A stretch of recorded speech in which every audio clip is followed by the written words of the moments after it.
Hey everybody, it's Joe with the Jodo Cast, and I'm excited because we have Will Shick with us. I'm back!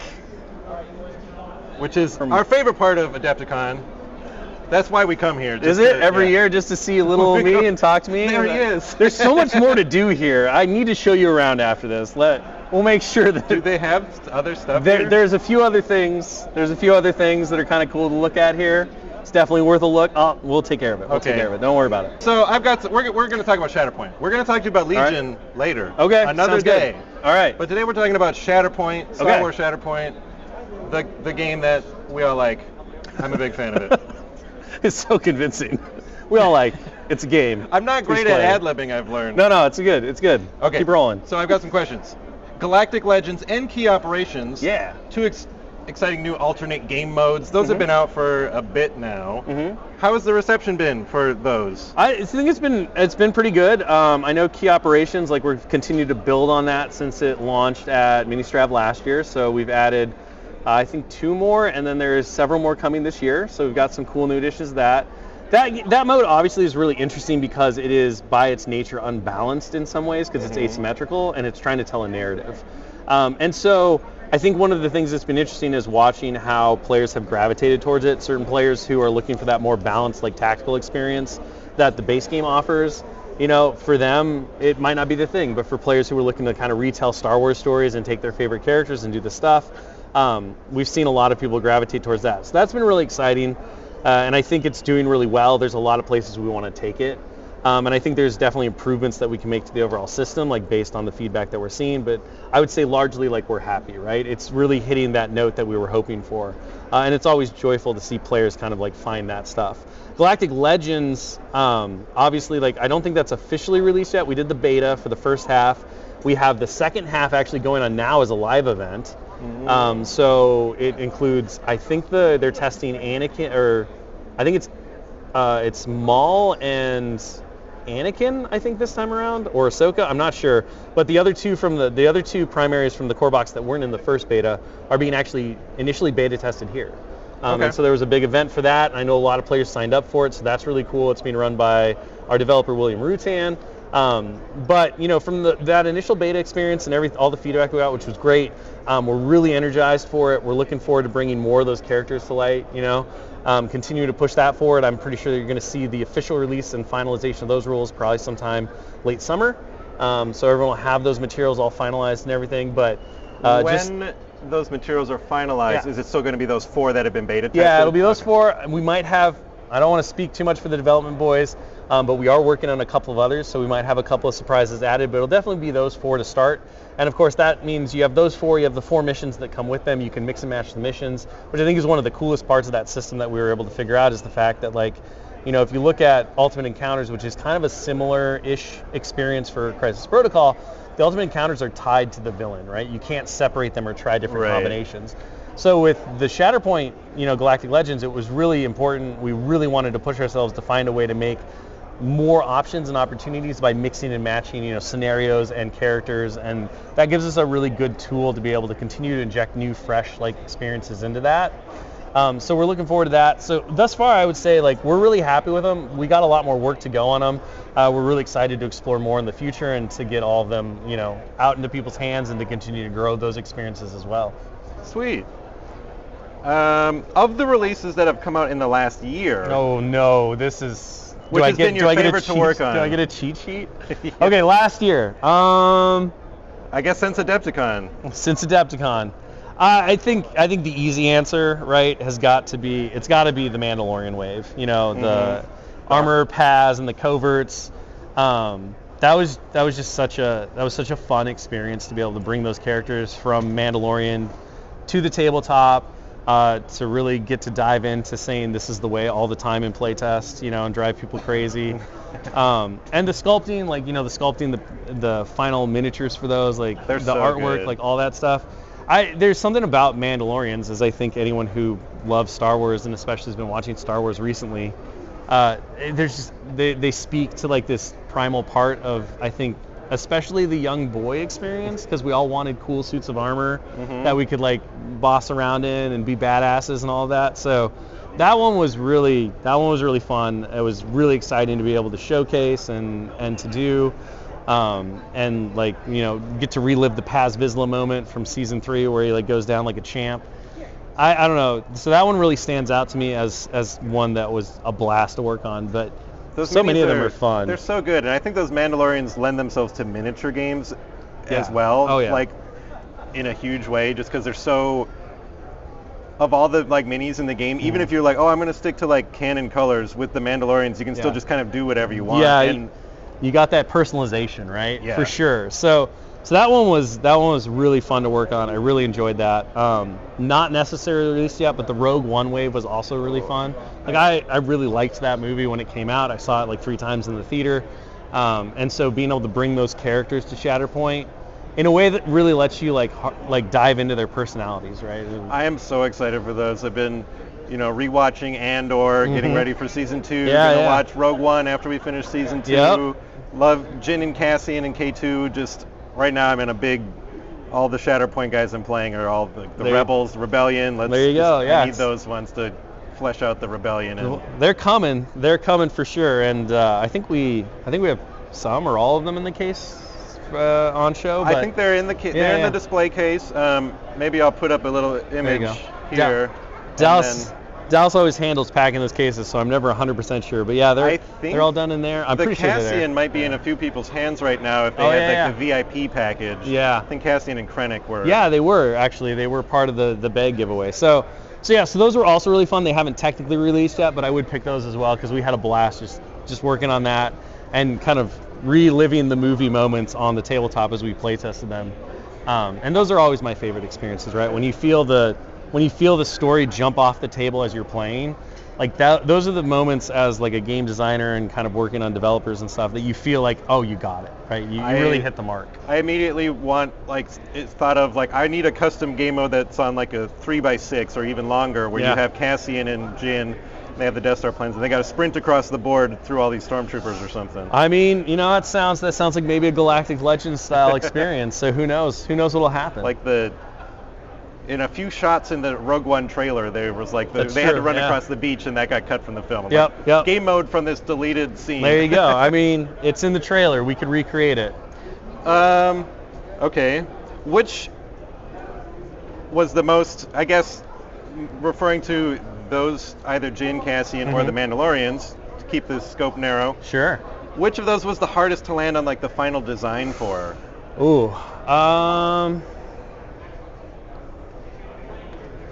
It was probably the final design. It was probably Cassian. So Cassian's initial design had a lot of cool things that are reflective in his final rules, but they function very differently. And the reality was that a lot of the things we wanted him to do were just crazy good. Like he was pretty overtuned in his initial pass. I think part of that was that Plummer was just, when you're really excited to do a character and you're like, they have to do all these things, and then you're coming up with like new ways for them to do it. But like his this what is the line? This town is ready to blow. Oh yeah. Ability, which has this big chunk of text. That went through like 3 or 4 different iterations to get it to a point where it was really impactful and interesting, but didn't like just blow up the entire board, which is kind of how it started in its initial design. So he was definitely tricky to find the right balance of like, this is a really strong, cool character that feels like Cassian, but also was in line with some of the other characters and everything going on. Did any of the boxes, for Shatterpoint, we'll narrow it down to not just like your Amazon box or whatever, have a particularly fun or memorable development cycle? Ooh. Any of the boxes, fun or memorable development cycle. I would say, like, they're all pretty unique. They're all like little children that you just have to love. But I think the Rift Tamson box, which is coming out later this year. And I don't believe we've seen any of the cards from that yet. No, you have not. Just the minis. So that box, especially because it was dealing with aquatic characters in a non-aquatic game, but you want to get the sense that like this is a shark man, and he's very predicated on Jaws and like that whole sense. So you need him to be like stalking his prey and bursting out, even the miniaturized bursting out of this grate from water that exists somewhere on the tabletop in our imaginations. It's like an ever-present puddle. Yeah, exactly. He just makes his own. He makes his own water. I think that one was kind of the most interesting one, because it was like, how do you capture these elements and yet not lean in so heavily to the fact that like it's like underwater attack and things like that. He probably doesn't function like Jeff in Marvel Rivals. No, where he can swim under the ground. Definitely not a Jeff style kind of thing. But we wanted to, like, I think one of the really fun ways that we were able to come around that is that, you know, Shatterpoint really has a lot of different elevations to it. Or it can, depending on your table setup. And so we kind of played with that, right? Like we were like, even if he's not coming from below, he can still come from below, because he can do like jumps and he can do these other things that like give him the ability to feel like he's swimming underneath the water and then coming up and attacking. And so that was creatively one of the ones where it was like, okay, how do we make these concepts work and feel right with what we have? And so that was really fun to do, so a little out of the box thinking, and I'm really happy with where that character wound up and that box overall. I think we managed to thread the needle of like, when you see them in the Clone Wars episodes, they're typically underwater, or there's a lot of water around for them to utilize what they do in terms of the aqua droids, and coming up with solutions to that integrated really seamlessly into the gameplay of Shatterpoint was fun. That's awesome. I'm really excited for those. Do you think there is room in the rules and mechanics of the game to ever allow for miniatures with larger bases than we currently have? Yeah, I think so. I mean, I think the question becomes, you know, because I like one of the ones I know people always bring up are like Rancors, or like the big monsters. Or Boba Fett on a Rancor. Boba Fett on a Rancor, sure. Just more things on a Rancor. Or a Zillo Beast on a Rancor. There you go. Oh, that seems opposite, but it works. So yeah, I mean, I think that there absolutely is. There's I think it becomes like a question of, okay, if you have this bigger base, obviously a lot of the terrain that we designed for use in the game, but players can make their own terrain as well. We always think about, okay, how many miniatures can fit on a gantry? How does that impact with the overall objective tokens? Because again, the terrain is so impactful, and I think this is the cool thing about miniatures game, is terrain should really have a dramatic impact on strategies and tactics that you're using in the game. But we also want to make sure that any of our official terrain, right, is balanced and fair to an extent. Like, we're not going to make a gantry that's so small, one character can block all of their characters from being able to score it. That wouldn't be a great, you know, standard game experience. I think if that's an experience players want, sure. But from our standpoint, we're always trying to, like we talked about, right, we want that initial base game experience to feel like a 50-50, and then all of the different factors from players' skill, luck, that kind of stuff come into play. But with a larger base, right, like I could absolutely see something like a Rancor. It's very tall, so it doesn't really need to get to the second level to be able to attack things, right? Like there's a lot of different ways as a developer and a designer you can create rules that allow things to work in ways that are impactful. So you could have like a towering monstrosity rule where it's like it just counts as being on level 2 of terrain, those kinds of things. And then level 3 is kind of out of its reach or whatever. You kind of think about, okay, does that work in playtesting and things? So there's absolutely tons of exploratory space that could be done for a large based thing when and if we get there. You know, I don't know if Rancors are in our future or not, but you never know, right? So I think as far as possibility, 100%, right? There's a lot of really cool things that we could do and ways that we could tackle that. That doesn't require the Rancor to fit necessarily, or this large base creature to fit necessarily on a gantry that was designed for, you know, a max 50 mil base. Right. Is there any discussion about changing the bases that come packaged with each box, since they've been like doing different designs and stuff? So we kind of discussed that a little bit up front, especially because in Crisis Protocol, right, they have their own like city bases. And so one of our points, just in terms of like as we were approaching the game, designing the stuff, talking about the bases, is that we want to provide players, especially players who are new to the hobby, a really easy way to see success and have great looking bases, right? So doing the pre-modeled like cast base and the 4 different designs for the 40s, and then you have the different ones for the 50s, right? That allows us the ability to say, hey, if you're new to the hobby, you can instantly see like the cool success that everyone else has. And we remove some of that skill barrier or that trepidation of like, well, I don't know how to make a base, and I also don't know how to assemble, and I don't know how to paint, so I have to learn all these different skills. So let's find ways to kind of like smooth that over.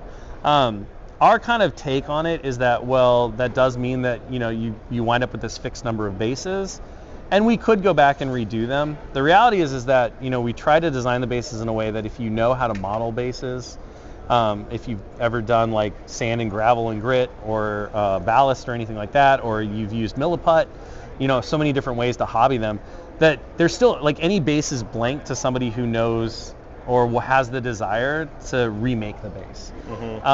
And so from that point, it's kind of like we look at, similar to how other games just have blank bases and they're like canvas for the player to make stuff, we kind of view the same idea with ours, even though there is a preset look to them, is that if you want to create different looking bases, and I think we see this all the time in the community and on, you know, the different like group channels and stuff, people will make really amazing like Ewok bases or Endor themed bases, or they'll do other things with the bases.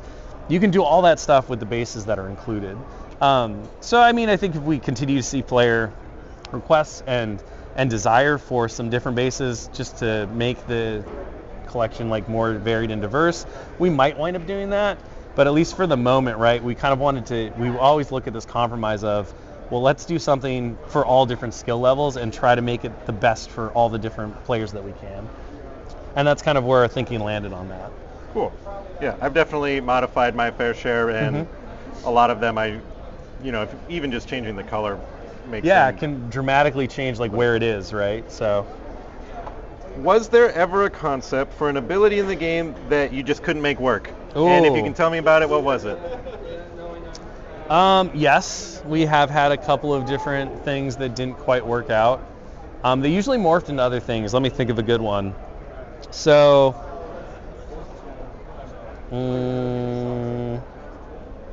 we had an ability for, who was it?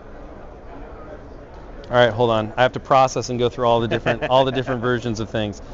So we had an ability for Aura Sing, which allowed her to dynamically change her tags based on a number of different factors, and then also collect bounties that allowed her to gain new tags by like doing this little token resource thing. And because she was the first bounty hunter we really worked on, alongside Cad Bane. But with her, because she was the secondary, we knew that she would get plugged into different things. So a lot of what we looked at with her initially was like, okay, well, how do we make her feel like a mercenary bounty hunter that's just going to take the highest pay and then get rewarded for it? And so we kind of explored some bounty ideas with like, okay, well, she can place a bounty, and then if she gets the bounty, she gets benefits, and she gains these tags based on the bounty that she's placing and who she's with. It was just too convoluted and kind of like messy. It did wind up leading to kind of the payday ability that did wind up, which was much more streamlined and simplified, where it's like, you know, you spend a force, you get to match a tag for an ability that's being triggered, that kind of stuff. But the whole like thing, it got pretty crazy. Lando's identity was another one where the desire, my really strong desire was that players would play a version of Sabak during the game. Oh, sure. With their order deck. I love it. And to really emphasize the gambler nature, right? And Sabak is such a big thing to him. And so we came up with all these different like ideas that we never really explored because we knew they were crazy, where it's like, all right, you're going to take your order cards and you're going to do these things, and each order card's going to have a value to it, and you're going to play this weird version of Sabak, and Lando's going to get these different abilities based on what he does, and he could gamble with them, and sometimes he'd win big and sometimes he'd lose and all this stuff. And we were just like, that'll never work. You know, like we didn't even have to go into it to know it wouldn't work. But during that brainstorming phase, a lot of times you throw out the really crazy ideas, and then they get pulled back and talked down into things that hit the essence of what you wanted out of the crazy idea, but actually work in the game. So we never try to stifle that initial creativity. And it does mean that sometimes things like, let's play a game of Sabak with our order decks, come out and everyone's like, this doesn't sound like it's going to work, but let's explore. Like, what would that look like? What would it do? Why would we do it? Well, those kinds of things. Here's one for the OP people. Oh, I can't wait. Sabak themed order cards. It would be cool, right? You know, they still had to be tarot sized, but you know, with the values and stuff. Sabak themed Lando order card. Yeah. So those are two that I can think of where it's like they didn't work out. I mean, the Lando one, he's got a bit of gambling in his identity, but it's a little different. Or throughout his card, but it's definitely not what we initially talked about because it just didn't work. And Aura Sing, same way. There's like some legacy to those ideas and explorations, but at the end of the day, it's just like it just didn't function well within the game. All right. Last year at Adepticon, we had Gonk Racing. It was incredibly fun. It was a highlight of the con for me, and I would assume everyone else who played it. I've heard a lot of questions about it. Yeah, a lot of requests. My question is, will Gonk Racing ever return? I have no doubt that it will. One of the things that we wanted, so like one of the big things, and I think we talked about this with Gonk Racing last year, right? When we do an Adepticon and we partner with the great team here, and we're kind of like making it a marquee event, both for them and for the studio, we want to provide players who come here the opportunity to do things that they could never do anywhere else. And you know, we're in a unique spot as like the game developers and designers and the creators and stuff, that we have more resources to realize some pretty crazy things, like a Gonk Racing, right? Like a whole new game basically, for players to come and enjoy and experience that utilizes some different facets they might recognize. The thing that we want to be careful about, though, is like if you have Gonk Racing and everyone loves it, and then you just bring it back next year, the specialness kind of wears off. So there's that thing where like, you know, distance makes the heart grow fonder, familiarity breeds contempt. I got a Gonk with me right here. So you got a Gonk with you right here. It's a beautiful Gonk. So will it come back? I have no doubt, right? But we just want to be careful that we don't take something that's really special and exciting and make it, you know, and make it banal, make it like rote. Sure. Those are the things, because at that point, right, then it kind of it loses its luster. It's not quite as special. Like the Olympics every 4 years. Yeah, every 4 years, right? You look forward to the Olympics. Oh, it's been 4 years. It's been 4 years already. My gosh, that's such a mark of age. But yeah, it's one of those things where it's like, you know, if you kind of hold things back and then you bring them back out when people have kind of started to miss them. The Disney Vault is another great example of that, right? This movie's going in the vault. You don't know when it's going to come back. It just kind of amplifies everything about Adepticon and what makes Adepticon special, and the kind of experience we want to be able to provide alongside the Adepticon team for events like this, which is it's a one of a kind kind of festival that celebrates everything that we do from, you know, a miniatures game perspective, as players, as lovers of the hobby and all that stuff. I want more Gonk Racing though. More Gonk Racing. I get what you're saying, but you know, I know. But I want it now. Yeah. Right? I get it. I've noted it. There's a certain like signature cap that once we hit it, it comes back. So it's important. It's important to bring up that you want it back, because we just keep adding to whatever that signature website is. Yeah, exactly. Petition change.org. Yeah. No, we have our own little board. We just keep hashtagging it. We're like, all right, when we get to the level, maybe it's one of those temperature gauges you used to get in elementary school. Oh yeah, like filling it up. Yeah, the old mercury thermometer. Yeah, exactly. You get to a certain point as the Gonk Racing comes back. So, with the absence of Gonk Racing, this leaves a lot of room for an answer to my next question, which is just we're on day one of the con, but what has been your highlight of Adepticon so far? Oh my gosh. I think the highlight so far has been, well, watching people ooh and ah over the miniatures that are in the case has been really fun.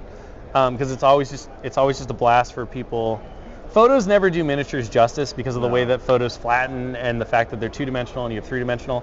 So it's really nice when people, you know, just get to see the thing in its actuality and in its real glory. So that's been really fun. And then the other one that's been really fun, to go back to what we were talking about a little bit with Gonk Racing, has been I've been helping with league signups. Okay. So in addition to all of the normal like scheduled events like the tournaments and the teams events and the doubles events and all that stuff, we have just a league event that you can come as a player, play pickup games, and then get rewards for doing so. I have signed up for the Shatterpoint League, and I did the Shatterpoint League last year, and yeah, it goes with the you can only do it here kind of thing with the special rules and cards. And so the Shatterpoint League this year is, I think, very cool. Michael Plummer did an excellent job working through it with William Rutan. And this year is all about telling your own heroic journey story. And so every day you get a new piece of your story that you're telling with like your strike teams and stuff. And the goal of it is to play 3 games. And the hilarious thing about it, right, is because it follows the hero's journey, you get this universal ability from your card, and the cards are randomized. So there's I think there's 10 different versions per day. So you as a player are not going to wind up with the same ones that someone else is. And even as you go through the days, your story is going to be very different. But anyway, the way it works is that you wind up with this universal ability that applies to your games. And then as you play your games, you have like complications that occur that tell your story. And when you get through those games, you kind of overcome the complication, and then the card becomes a big benefit. And so you do this throughout the course of the game, or throughout the course of the weekend, every day telling more of your story. And then by the end, you have this cohesive, like, hero's journey tale that you told through your games that also gives you all these in-game benefits.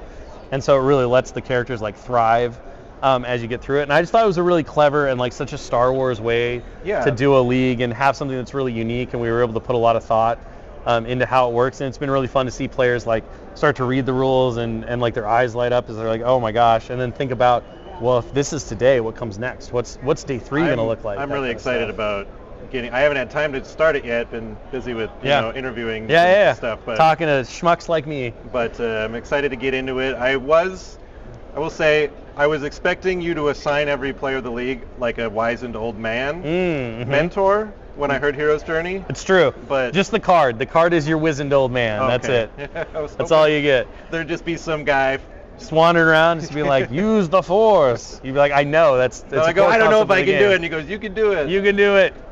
I mean, if I see you playing a game, I'll be sure to pop in and just give you a you can do it. You have to put your hood up, though. Okay, I got it.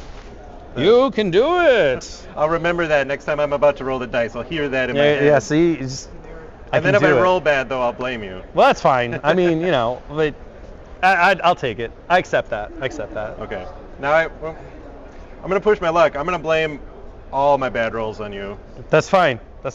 Then I can tell people, hey, it was not. Okay. It's good excuses. I like it. I like having a way out. Yeah. You just be like, that darn Shick. Look at all these fails. Last question. All right.